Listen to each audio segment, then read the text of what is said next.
நண்பர்கள் அனைவருக்கும் வணக்கம். நான் சமீபத்திலே தூத்துக்குடியிலே உள்ள ஒரு பள்ளிக்கு தேர்வு அலுவலராக சென்றிருந்தேன். அது ஒரு தனியார் பள்ளி, சிபிஎஸ்இ பள்ளி. அந்த பள்ளியிலே செல்லும் பொழுது எனக்கு உதவியாளராக ஒரு பெண் ஆசிரியை முத்துமாரி என்கின்ற ஒரு மேடம் இருந்தாங்க. அவங்கள பார்த்தா ரொம்ப ஆக்டிவா, எப்பவும் ஓடி ஓடி சுறுசுறுப்பாக, யாரையும் எதுவும் எதிர்பார்க்க மாட்டாங்க. தானே அவ்வளோத்தையும் பண்டில் தைக்கிறது, கொஸ்டின் பிடிக்கிறது, ஆன்சர் ஷீட்டா இருக்கிற மாதிரி அரேஞ்ச் பண்றது ரொம்ப ஃபாஸ்டா இருப்பாங்க, ரொம்ப ஸ்பீடா இருப்பாங்க. நான் ஒன்றை கவனித்தேன்.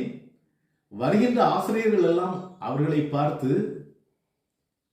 உங்களுடைய சாரி ரொம்ப நல்லா இருக்கு அப்படின்னு சொல்வதை கவனித்தேன்.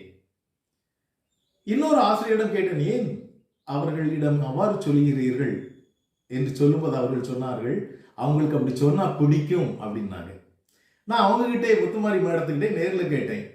நானும் சொல்ல ஆரம்பிச்சிட்டேன், சாரி நல்லா இருக்கு, உங்க சாரி அழகா இருக்குன்னு சொல்ல ஆரம்பிச்சிட்டேன். அவங்களுக்கு ஒரே சந்தோஷம்.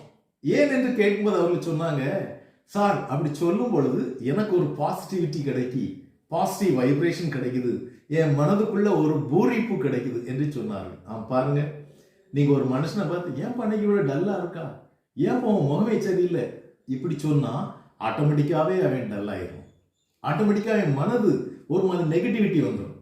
இதை விட்டு விட்டு யாரை பார்த்தால் காலையில் புன்னகையோடு, வணக்கம், அழகா இருக்கிறீங்க, நல்லா இருக்கிறீங்க, உங்க முகத்தை பார்க்கும்போது அழகா இருக்குது, உங்க ட்ரெஸ் ரொம்ப நல்லா இருக்கு, எங்க எடுத்தீங்க, இப்படி பாராட்டும் பொழுது அவர்களுக்கும் ஒரு பாசிட்டிவ் உணர்வு வருகிறது, நமக்கும் மகிழ்ச்சி ஏற்படுகிறது. எனவே மற்றவர்களை பாராட்ட, மற்றவர்களை கனம் பண்ண, மற்றவர்களை மதிக்க நாம் கற்றுக்கொள்வோம்.